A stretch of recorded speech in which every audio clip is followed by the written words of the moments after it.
Bon après-midi à tout le monde. J'essaierai d'être très bref. Je vous demande de me consacrer 30 minutes de votre temps pour écouter la voix de nos frères du Congo, ceux de la diaspora et ceux qui sont en ce moment en train de combattre sur le territoire congolais pour réintégrer toutes les frontières du Congo. Nous sommes en guerre contre les entités démoniaques, les mêmes entités qui sont en train de massacrer les Palestiniens, les mêmes entités qui ont déclenché la guerre en Ukraine. Ce sont ces mêmes entités qui sont en ce moment en train de tuer notre peuple en Afrique de l'Ouest comme en Afrique centrale. J'ai dit l'Angleterre et les États-Unis. Et d'ailleurs, j'ai dit qu'il ne faut plus jamais dire Angleterre, États-Unis ou France. Il faut dire le gouvernement Rothschild, le gouvernement de la mafia ashkénaze internationale que j'appelle de façon simplifiée le gouvernement Rothschild du monde. Ils sont en ce moment en train de tenter de détruire totalement notre continent. Nous allons écouter nos frères du Congo et puis après nous allons passer un petit peu à parler du Tchad, du Burkina, du Mali, du Sénégal et du Niger.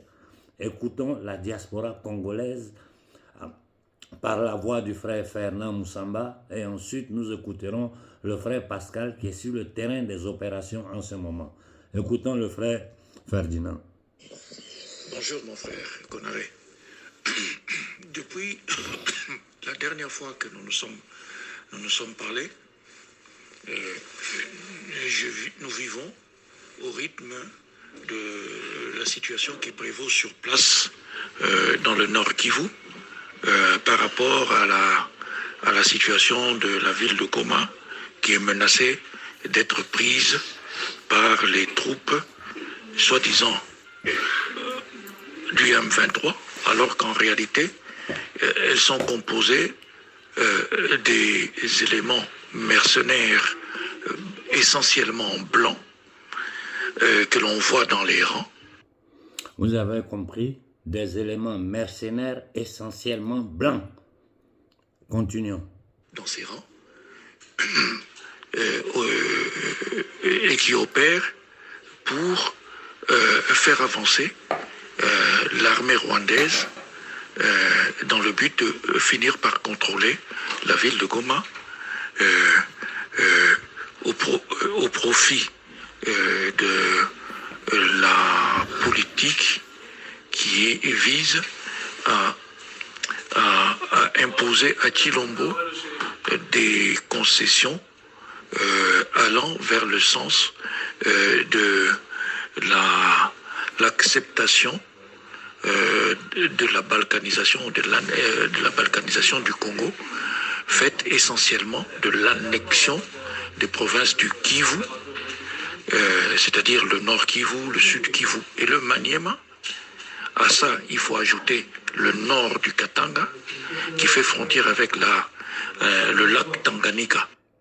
Donc, comme vous avez bien compris, toute cette opération est pour la balkanisation du Congo, pour annexer le sud et le nord Kivu.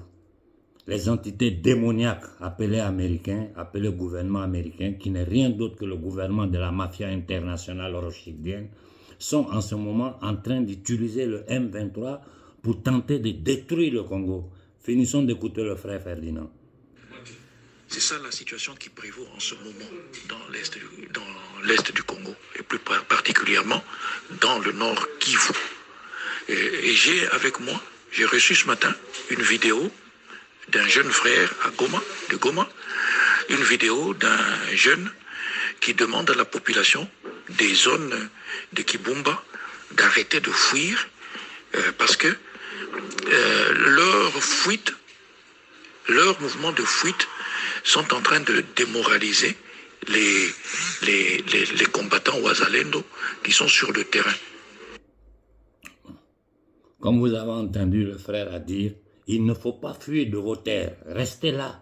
S'il faut que l'Occident, de par ces terroristes, vienne exterminer tout le Congo, le monde entier verra qui sont vraiment ceux qui se font appeler communauté internationale. J'ai dit la même chose à nos frères palestiniens qui sont coincés dans ce bout de terre. Ne fuyez pas, restez là parce que le monde entier regarde. Ils vont vous exterminer, 2 millions de Palestiniens encerclés par l'entité sioniste qui gouverne les États-Unis, qui gouverne la France, qui gouverne l'Occident, et tout ceci à travers les corporations, le système bancaire, économique et monétaire. Ne fuyez pas à nos frères du nord du Kivu. Ne sortez pas de vos terres, parce que si vous sortez, ils vont l'occuper. J'ai dit la même chose aux Palestiniens. Le monde entier regarde. Restez sur votre terre qui vous extermine. Après quoi, ils vont exterminer toute l'humanité. Ils vont rester eux seuls sur cette planète-là. Finissons d'écouter le frère Ferdinand. Alors donc, il leur demandait de rester calme et en même temps, il renseignait que, toujours par cette vidéo, que dans les troupes et que les combattants Ouazalendo affrontaient sur le terrain, il voyait bien qu'elles s'étaient composées de mercenaires blancs. La dernière fois, je t'avais déjà posté une vidéo, une photo d'un mercenaire tué, mais d'origine française. Et ces photos, je les ai. J'ai beaucoup de photos de mercenaires occidentaux tués sur le terrain du combat au Congo. Finissons d'écouter le frère Ferdinand. Donc, je ne sais pas, ils doivent être certainement, ces mercenaires-là, ils doivent être des Britanniques et peut-être d'autres origines européennes essentiellement, qui sont venus prêter main forte pour pouvoir prendre le contrôle de la ville de Bukavu, parce que ils ont, d'après une réunion qui s'est tenue à Goma, plutôt pas à Goma, à Kigali, le samedi dernier, sous la supervision de Paul Kagame, ils étaient arrivés à la conclusion que les troupes sur leurs troupes au sol du M23 étaient largement inférieures en force aux forces de Ouazalendo, et que par conséquent, ils éprouvaient le besoin d'être épaulés dans cette tâche par la MONUSCO et aussi par les troupes de l'EAC, la communauté économique des États de l'Afrique de l'Est, en tête desquels il faut placer l'Ouganda et le Kenya, qui sont les fers de lance pour pouvoir aider à faire avancer cette cause de l'annexion du Kivu au profit du Rwanda. Et à ce sujet, j'aimerais bien attirer ton attention sur le fait que le président William Ruto du Kenya, est un Rwandais Tutsi d'origine. Bon, ça ne me surprend pas. Ce même jeu-là, ils l'ont fait en Côte d'Ivoire. Ce même jeu, ils l'ont fait au Nigeria. Ils prennent quelqu'un d'un autre côté, ils placent sur le pays parce qu'ils savent qu'il n'aura aucune pitié pour les populations locales et il portera en avant toutes les aspirations de ces entités démoniaques. Finissons d'écouter. Que les entités démoniaques ont imposé à la tête du Kenya et qui est celui qui a fait changer aux troupes de l'EAC l'objectif de leur mission, qui au départ, quand leur présence au Congo avait été négociée, comprenait le fait que ces troupes devaient observer une attitude offensive contre le M23 afin de l'empêcher de continuer d'avancer ses positions à l'intérieur du territoire congolais. Quelques semaines après, William Ruto est arrivé au pouvoir au Rwanda, et plutôt au Kenya. Et il a fait changer, ça a coïncidé avec le moment où devaient être envoyées les troupes kenyanes sur le terrain. Et en envoyant les troupes kenyanes, William Ruto, Rwandais Tutsi, a fait changer aux troupes kenyanes l'objectif de leur mission en leur fixant que il n'était plus question pour elle de s'attaquer aux positions du M23, mais plutôt de jouer le rôle tampon, c'est-à-dire de jouer le rôle tampon et de laisser, et d'observateur, de ne prendre position ni pour un camp, ni pour un autre camp. C'est-à-dire, en d'autres termes, il favorisait par là, il ouvrait par là la possibilité au M23, à ce qui s'appelle le M23, la possibilité d'avoir la latitude de pouvoir avancer, y compris jusqu'à prendre le contrôle de la ville de Goma. Dans cet objectif, à terme, d'annexer le Congo, le Kivu, comme je l'ai expliqué plus loin, d'annexer le Kivu au Rwanda. Ce n'est pas le même schéma que nous avons vécu au Mali, avec la prise du nord du Mali. Aujourd'hui encore, nous sommes en train de combattre à Kidal. Kidal comme Goma, c'est le même schéma. C'est le même schéma et derrière, c'est la même régie qui est là. Continuons à écouter le frère Fernand. Donc, William Ruto, l'opinion publique, surtout africaine, doit commencer à exiger des comptes, à exiger publiquement des comptes par rapport à son attitude, à sa véritable politique dans la présence des troupes kenyanes et est-africaines à l'est du Congo.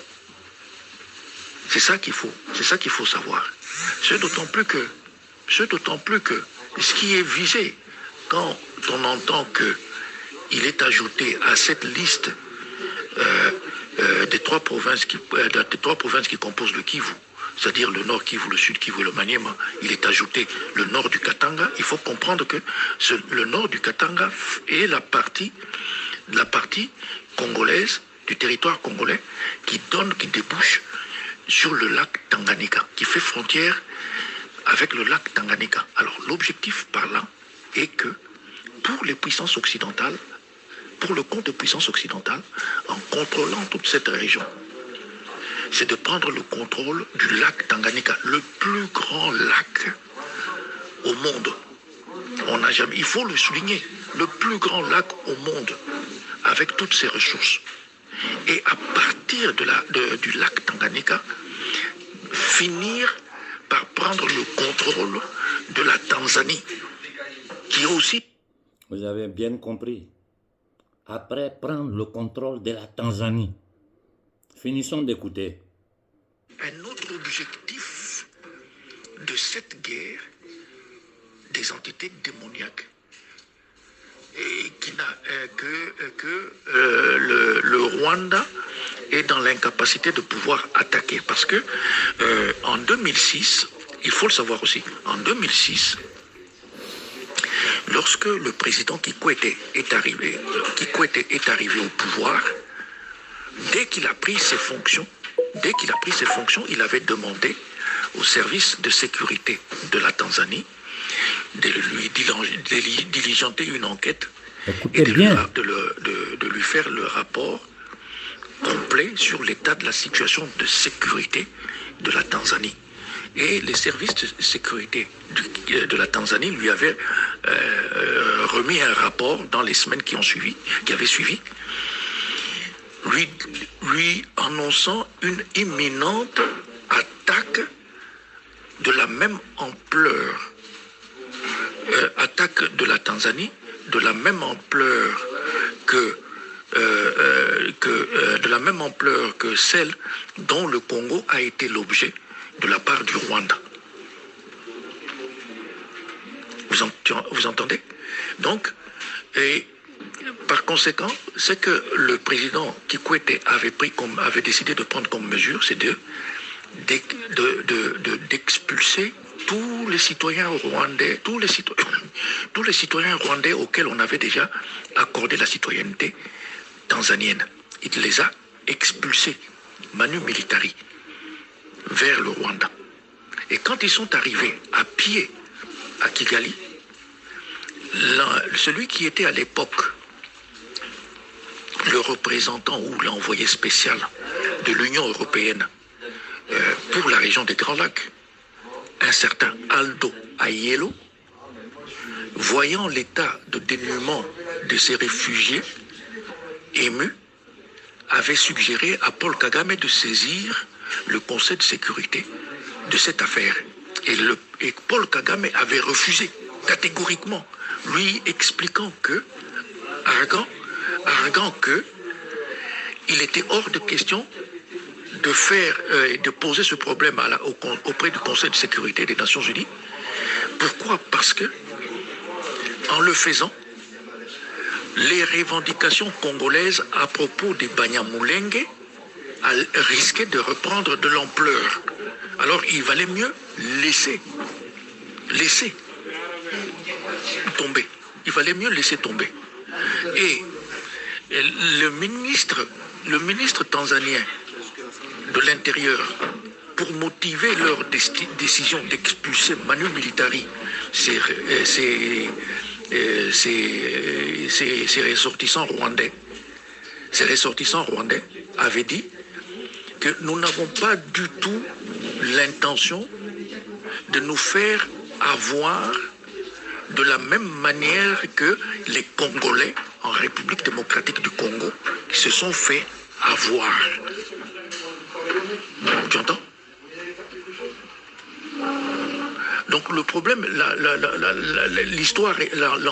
cette histoire, elle est grave et des implications sont énormes. Qui doivent vous donner une certaine idée, l'idée exacte des forces qui sont impliquées dans cette entreprise de conquête à tout prix de la ville de Goma avant la fin de ce mois de novembre. C'est ça que je voudrais, dont je voulais te faire part en ce jour d'aujourd'hui, mercredi 8 novembre, par rapport à l'évolution de la situation à l'est du Congo, plus précisément dans le nord Kivu. Voilà. Bon, nous avons écouté le frère Fernand, qui est un membre de la lutte congolaise, dans la diaspora congolaise.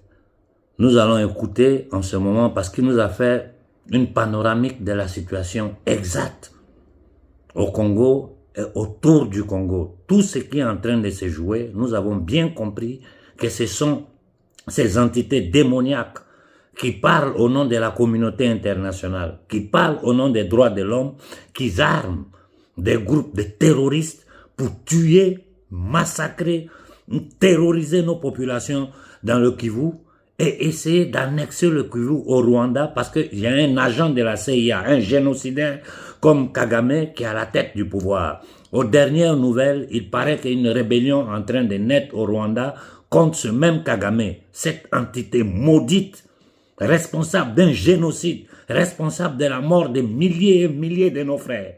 Écoutons ici le frère Pascal qui est sur le terrain, qui va nous dire exactement ce qui est en train de se passer en ce moment sur le terrain. Écoutons le frère Pascal. Monsieur Konaré, bonjour. Comme je l'ai dit initialement, comprenez une chose à propos de la guerre d'occupation à l'est de la RDC dans le Grand Kivu.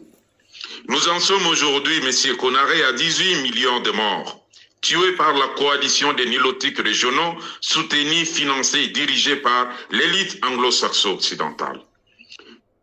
18 millions de morts. 18 millions de morts. Ce sont les principales sources de troubles dans la sous-région des Grands Lacs, à savoir Londres, Washington et Paris. Aujourd'hui, cela fait à peine 2 ans que cette organisation criminelle appelée M23 occupe cette zone pour permettre aux multinationales de piller à grande échelle les ressources naturelles du Congo et les déporter vers le Kenya, qui est leur gisement, leur dépôt de pillage des ressources naturelles à l'intérieur du territoire congolais. Sur les différents fronts, certains officiers américains et britanniques sont observés, voire même tombés sur les différents fronts. La plupart sont des géologues. avec des matériels issus des prospections des gisements miniers pour le compte des multinationales protégées par l'EAC dans cette zone. Monsieur Konaré, nous disposons de... J'arrête un instant. L'EAC, le travail que l'EAC fait dans le centre de l'Afrique, c'est le même travail que la CEDEAO fait en Afrique de l'Ouest. C'est-à-dire des nègres de salon, des minables, des maudits au service des entités démoniaques qui travaillent contre notre peuple. Écoutons le frère Pascal. D'informations selon lesquelles l'ancien président de la RDC même, Joseph Kabila, est le directeur financier endogène de cette organisation criminelle appelée M23. En connivence avec son frère Paul Kagame et Yoweri Museveni Kaguta de l'Ouganda, il bénéficie d'un grand soutien en armes et munitions venant de Washington et Londres, dont le principal fournisseur est la MONUSCO. Imaginez Konaré, l'ancien président de la RDC qui est devenu sénateur, Joseph Kabila, est en train de corrompre même les généraux congolais et autres officiers à ne pas combattre les M23, cette association de criminels. Pendant que les autochtones congolais sont décimés et le Congo détruit. Ce matin même, les M23 venaient de bombarder les pylônes électriques qui alimentent la ville de Goma en électricité. Imaginez-vous. Crime contre l'humanité, les États-Unis restent silence. La MONUSCO mène une action psychologique pour se ranger du côté de l'armée congolaise, alors que celle-ci a pour instruction ferme de Washington et de Londres de remettre la ville de Goma aux mains de M23 pour permettre une négociation entre Kinshasa et l'État criminel rwandais. Comment expliquer qu'un pays comme les États-Unis, depuis que tous ces troubles ont commencé à l'intérieur du territoire congolais, ils n'ont jamais condamné l'État criminel rwandais, ni cette organisation criminelle qui se trouve sur cette zone là-bas. Mais s'ils sont grande puissance et ils appliquent, ils font l'exercice de la démocratie. Mais il faut partager la justice avec les autres. Mais quand le Congo est en souffrance, ils sont les premiers à dire que tout va bien. Et quand tout va bien, ils disent que tout va mal. Nous ne sommes pas d'accord avec un tel comportement. Nous allons combattre tout le monde jusqu'au sacrifice suprême. Et je vous dis sincèrement, la ville de Goma, si en tout cas, une seule trouble entre à l'intérieur de la ville de Goma, ils vont nous trouver tous sur leur chemin. Il y aura un soulèvement collectif à échelle nationale qui risque de traverser nos frontières pour aller au gouvernement rwandais. Et ça sera la fin de ce régime de Paul Kagame. Nous allons voir comment les États-Unis viendront bombarder des millions et des millions de Congolais qui s'engagent à défendre leur pays, leur souveraineté. Voilà un peu, Konaré, la situation d'aujourd'hui à l'intérieur du territoire congolais, particulièrement vers l'Est, où nous sommes en train de vivre un ciel brouillaré matin, midi et soir. Il y a même aujourd'hui, même au moment où je te parle, on est en train de pilonner les villages dans cette zone de Bunagana, dans cette zone de Rutshuru, dans cette zone de Massissi. La population est en train de fuir. Imaginez-vous.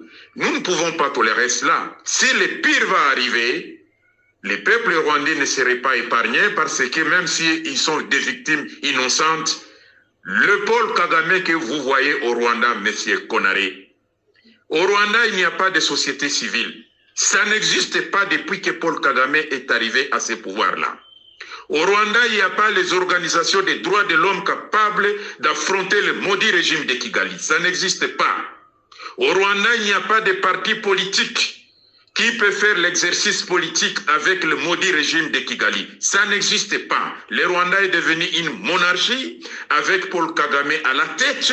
Il fait du n'importe quoi sur les citoyens rwandais. Nous, on ne les voit pas comme citoyens rwandais. On les voit comme des Africains qui sont placés dans un camp de concentration au Rwanda.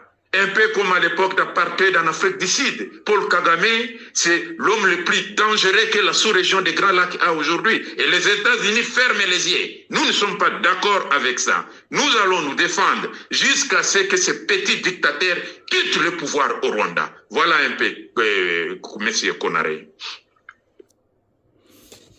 Bon, nous avons tous écouté le frère Pascal, c'est qu'il faut dire, tout ça qui crée ça, ce sont les États-Unis qui sont derrière, c'est la CIA. Je vous ai dit, la CIA est la plus grande organisation criminelle terroriste qui existe sur cette planète. Je répète, la CIA est la plus grande organisation terroriste qui existe sur cette planète. Le MI6 anglais est une des plus grandes organisations terroristes qui existent sur cette planète. Et la CIA travaille sous le commandement du MI6. C'est ce que beaucoup d'hommes ne comprennent pas. Parce que le cœur du pouvoir satanique réside en Angleterre. L'Angleterre est un cancer. Cette thalassocratie est un cancer pour l'humanité. Un empire qui a été fondé, l'empire anglais a été fondé sur des génocides. Le génocide des Amérindiens, le génocide des Australiens, le génocide en Nouvelle-Zélande des Maoris. Un empire qui a été fondé sur un génocide, sur de la barbarie partout dans le monde. Un empire qui a été fondé sur le trafic d'opium vers la Chine où ils ont décimé des dizaines de millions de Chinois. C'est une couronne qui s'est enrichie. La couronne d'Angleterre a créé sa puissance sur des génocides et le trafic de drogue international. Ce qu'ils appelaient la Compagnie des Indes. Mais revenons à nos jours. Ce que nous sommes en train de subir au Congo, je parle à nos frères quinois. Je vous ai dit hier, votre seule faute dans la vie, c'est que vous êtes nés sur un paradis. Vous êtes nés, le Congo, c'est un paradis. Seul le Congo peut nourrir toute l'Afrique. Tellement cette terre est sauvagement riche de tout. Et vous êtes assis à Kinshasa pendant que vos frères sont en train de mourir. Les gens se sont organisés, le frère Fernand qui est en train de parler, les groupes sont en train de s'organiser pour aller vers le nord, pour aller défendre les frères là-bas. Mais vous qui êtes à Kinshasa, qu'est-ce que vous attendez pour aller manifester devant l'ambassade des États-Unis? Que ce batracien de Kilombo, ce batracien de Tshisekedi essaie de vous toucher. Il faut prendre son palais. J'ai dit à tous les soldats imbéciles, inconscients, minables, nègres de salon, indignes de la couleur de leur peau.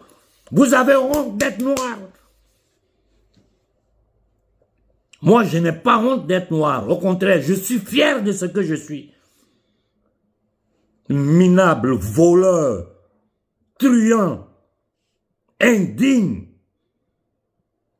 Je demande à la jeunesse de Kinshasa de se lever et d'aller manifester devant les ambassades des États-Unis, de la France et de l'Angleterre. À nos frères qui sont dans le Kivu, toutes les représentations des États-Unis, de la France et de l'Angleterre, allez devant pour aller manifester et documenter tout. Je ne veux pas quelques personnes, je veux des milliers de personnes. Il faut attirer l'attention de l'opinion publique mondiale, de toute l'humanité, sur les crimes que l'Amérique et ses associés sont en train de faire au Congo, dans la tentative de balkaniser le Congo. Il paraît qu'une rébellion est en train de naître au Rwanda contre Kagame. J'ai dit à nos frères rwandais, de l'armée rwandaise, levez-vous et descendez ce gars-là. Vous aurez le soutien de toute l'Afrique. Si nous nous débarrassons de Kagame, nous avons une grande possibilité en Afrique centrale de rétablir un peu d'ordre. Je vais arriver à nos frères du Tchad. L'armée française va s'installer chez vous. Un petit maudit qui n'a rien foutu de sa vie, qui ne vaut rien, qui est zéro. J'ai dit zéro, moins que zéro. Va permettre à l'armée française d'aller s'asseoir sur votre territoire. Et vous allez vous asseoir pour regarder ça. Et après, nous allons nous plaindre de notre pauvreté. Après, c'est pour prendre des bateaux, aller mourir dans le désert, mourir dans l'eau, venir faire les esclaves en Europe ici. Je profite pour dire un truc à Nasra. Il ne faut même pas que tu penses que tu pourras jouer avec le cerveau des Tchadiens. Parce que toi, ta légitimité devant les Tchadiens, c'est nous qui pouvons te la donner. Je ne suis pas Tchadien. Mais les Tchadiens croient plus en moi qu'à toi. Si je leur dis ne suivez pas Nasra, ils ne vont pas te suivre. Parce qu'ils savent que je n'ai rien à gagner dedans.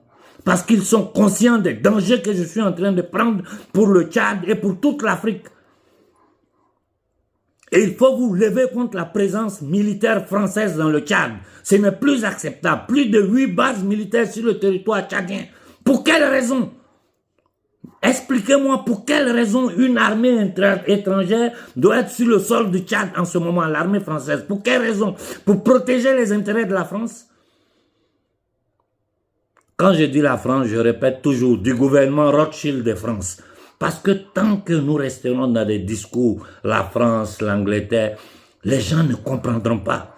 Ceux qui sont derrière la politique, qui vendent l'illusion de la démocratie, l'illusion des droits humains à toute l'humanité, c'est ceux-là que nous devons indexer. C'est ceux-là qui sont en Israël, en train de tuer les Palestiniens, devant tout le monde.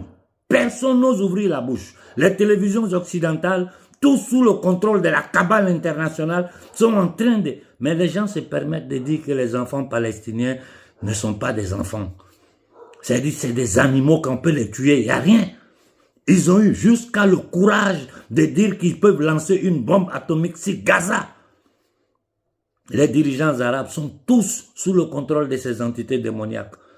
Parce que ça fait combien de fois je le répète dans mes discours, en français comme en italien. Il suffit que les pays producteurs de pétrole s'unissent, ils ferment le robinet, comme ils l'ont fait dans le passé. Demain matin, les Américains vont s'asseoir pour discuter. Non, c'est Hezbollah qui parle, on va se défendre, on va faire la guerre. Mais vous allez passer le temps à faire quelle guerre? Quand vous avez des instruments, vous avez le soutien, non seulement de la population, des populations arabes, mais vous avez le soutien de toute l'humanité. Aujourd'hui, l'Amérique est exposée. Un État qui a été fondé sur un génocide. En 240 années d'existence, plus de 220 années, ils sont en guerre. Ils ont détruit l'Irak. Ils ont détruit la Syrie. Ils ont détruit la Libye, l'Afghanistan. Ils ont été au Vietnam. Mais il y a tout ce qui s'est passé dans les Balkans en Europe avec la dislocation de l'Union soviétique. C'est eux qui étaient derrière. C'est eux aujourd'hui qui ont tout fait pour mettre la guerre entre la Russie et l'Ukraine. 200 milliards de dollars plus et ils sont en train de tenter de financer encore. 500 000 morts en Ukraine. Aujourd'hui, plus de 10 000 morts en Palestine. Femmes, enfants, des innocents, ils disent qu'ils cherchent Hamas. Alors que Hamas, c'est une de leurs créations. Alors que Hamas est financé par eux. Et maintenant, ils sont en train de prendre ces plaisantins du Fatah, comment il s'appelle, Abou, je sais pas quoi là, comme quoi il va être le négociateur pour les... C'est du n'importe quoi. C'est du n'importe quoi. Il faut que l'empire américain tombe. Tant que l'empire américain, l'empire anglo-américain ne tombe pas, l'humanité n'aura pas de paix.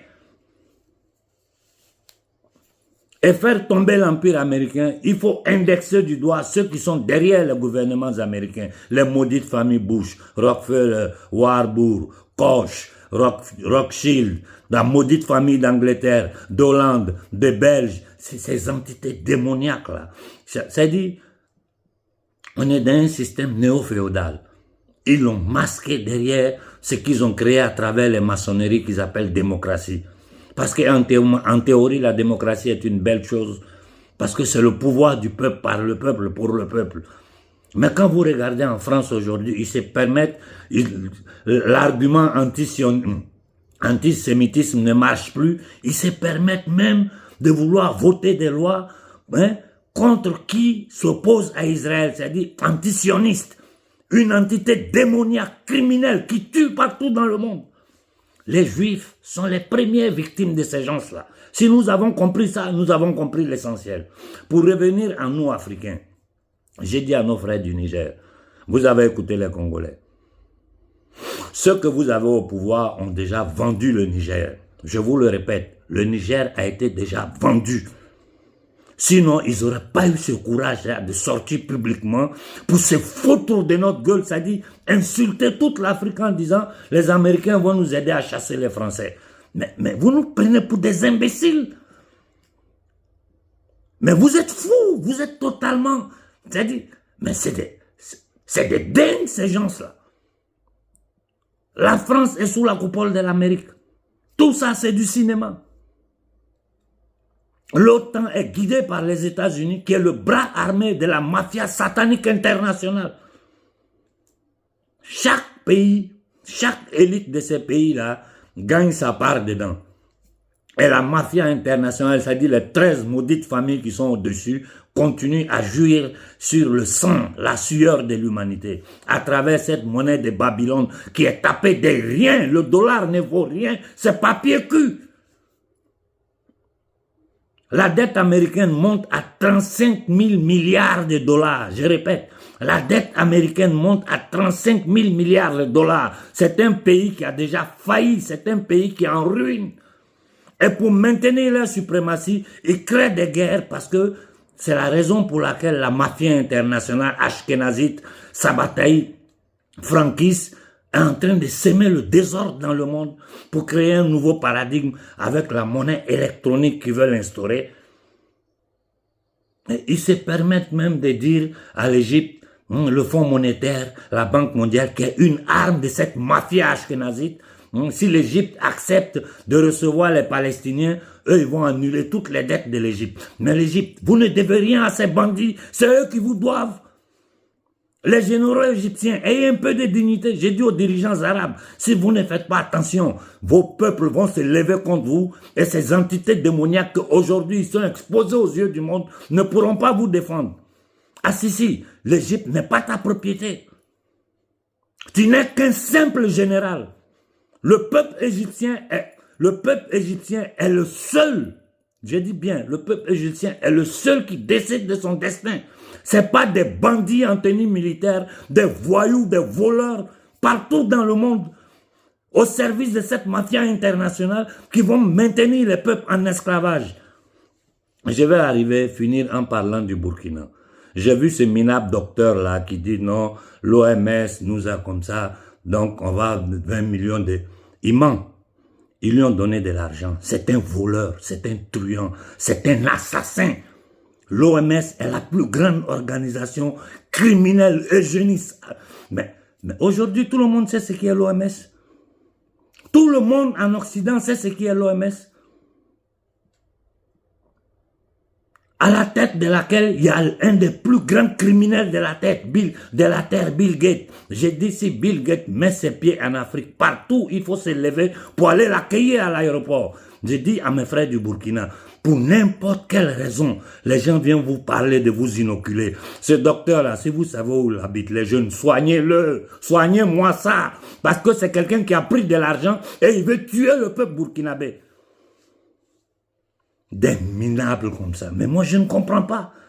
Je n'arrive pas à comprendre comment des gens peuvent haïr leur propre peuple pour leur ventre, pour leur plaisir. Je vois ces activistes minables qui tentent de défendre l'indéfendable, qui sont là en train de faire de la propagande. On leur donne des trucs en bas. Moi, je ne fais pas la propagande de quelqu'un, d'aucun gouvernement. Je combats pour mon peuple, pour l'autodétermination de l'homme noir, pour l'autodétermination de l'Afrique. Je combats pour la liberté de l'humanité.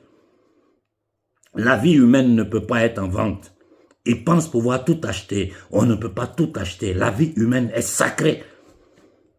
J'ai dit à nos frères du Togo, levez-vous contre Eyadema. Levez-vous contre Eyadema. Levez-vous contre Eyadema. Vous exagérez maintenant dans votre inertie. Ayez un peu de dignité. Vous êtes dans la pauvreté, dans la misère. Et vous êtes assis, un petit batracien met la loi sur vous. J'ai dit aux Béninois, levez-vous contre ce franc-maçon de Talon. Levez-vous contre Talon. Personne ne viendra nous aider. Si les peuples africains ne se lèvent pas, ça fait 6 siècles que nous sommes en guerre. Mais le projet satanique, démoniaque, destructeur qu'ils ont pour l'Afrique aujourd'hui, dans l'élimination des 3/4 de notre population, si vous ne vous levez pas, vous allez le regretter. Regardez la foutaise qu'ils ont fait sur nous au Gabon. Regardez la foutaise que nous avons subie au Gabon. Regardez la foutaise que nous sommes en train de subir en Guinée avec un agent, un homme de la Légion étrangère française, un voyou. Ils font un coup d'État les Occidentaux, ils le déposent là. Il est en train de livrer la Guinée. C'est parce que vous ne... Mais moi je suis fatigué de vous parler. Regardez au Sénégal ce que ce minable, l'homme qui parle de goûter aux tirailleurs sénégalais. Au Sénégal, il y a les fosses communes des tirailleurs sénégalais tués par l'armée française simplement parce qu'ils ont réclamé leur dû. Des gens qui sont allés verser le sang pour la libération de la France. Personne ne parle d'eux. Il y a des fosses communes au Sénégal. Indignes que vous appelez intellectuels sénégalais. Ce sont des indignes, les plus indignes d'Afrique. J'ai dit à nos frères du Niger, ce vendredi-là, je regarde le M62 ou je sais pas quoi, tous ces petits mouvements qui sont nés là. Je suis en train de vous observer. Si vous n'organisez pas quelque chose les prochains jours pour vous lever contre la présence américaine, que personne ne vienne se plaindre. D'ailleurs, dans le monde, on dit que vous êtes les plus pauvres de cette terre, pendant que vous avez l'uranium, vous avez le pétrole, vous avez le gaz. Regardez des pays désertiques comme les pays arabes, comment ils vivent. Ce que vous avez, eux, ils n'ont pas ça.